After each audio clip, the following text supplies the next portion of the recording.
২৩, ২৪, ২৫ এবং ২৬ জানুয়ারি মাসে এই ছুটিটা কি সুন্দর পড়েছিল, তাই না বলো? যদিও তার মধ্যে ২ দিন বাধ্যতামূলকভাবে নিরামিষ খেয়ে কেটেছে।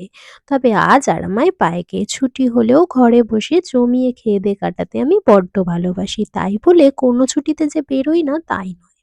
তাই আজ দ্য ভোজ কোম্পানি থেকে অর্ডার করেছিলাম পোস্তর বড়া, লোটে মাছ শিলে বাটা, সাথে মুরগি শিলে বাটা আর দম পোলাও। খুব বেশি পদ দিয়ে খেতে আমি পারি না, তাই এই কটাই এনেছিলাম। সব মিলিয়ে দাম পড়েছিল ১৩০০ টাকা মতো, যেটা আমার কাছে বেশ অনেকটাই ছিল। কিন্তু দুদিন পরেই পছন্দের মেনুতে মন ও পেট দুই ভরে গিয়েছিল, তাই মন খুশি রাখতে গেলে পকেটে একটু টান পড়ে তো পড়ুক না, ক্ষতি কি। প্রথমেই পোস্তর বড়াটা টেস্ট করা যাক। দেখতে তো বেশ সুন্দর। ৪ পিস ছিল ঠিকই, কিন্তু দেখতে ছিল ঠিক নতুন আলুর মতো সাইজ। ভেতরেও পোস্ত ছিল আর ছিল বেশি করে লঙ্কা কোচানো। খেয়ে বুঝলাম টেস্ট আহামরি নয়, পোস্তর টেস্ট চাপা দেওয়ার জন্য অতিরিক্ত কুচো লঙ্কা ব্যবহার করা হয়েছে। এরপর এলো লোটে মাছ খাবার পালা।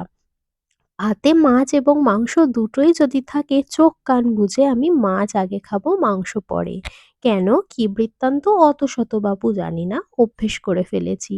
আচ্ছা, তোমরা এইরকম সিচুয়েশনে কি করো কমেন্টে অবশ্যই জানিও। যেহেতু আমার মা লোটে মাছের ঝুড়োটা বাড়িতে প্রায়ই করে, তাই এটা আমার খুব বেশি ভালো কিছু লাগেনি। বাড়ির থেকে হোটেলের খাবার বেটার টেস্ট হতেই হবে, সেই রকমই ছিল। বাট পরেরটা ছিল মুরগি শিলে-বাটা। যদিও নিজে কোনোদিন পাইনি, তবু আজ একে আমি ১০০ তে ২০০ দিয়েছি। এত্ত ভালো টেস্ট। তবে আজকের মতো টাটা, দেখা হবে।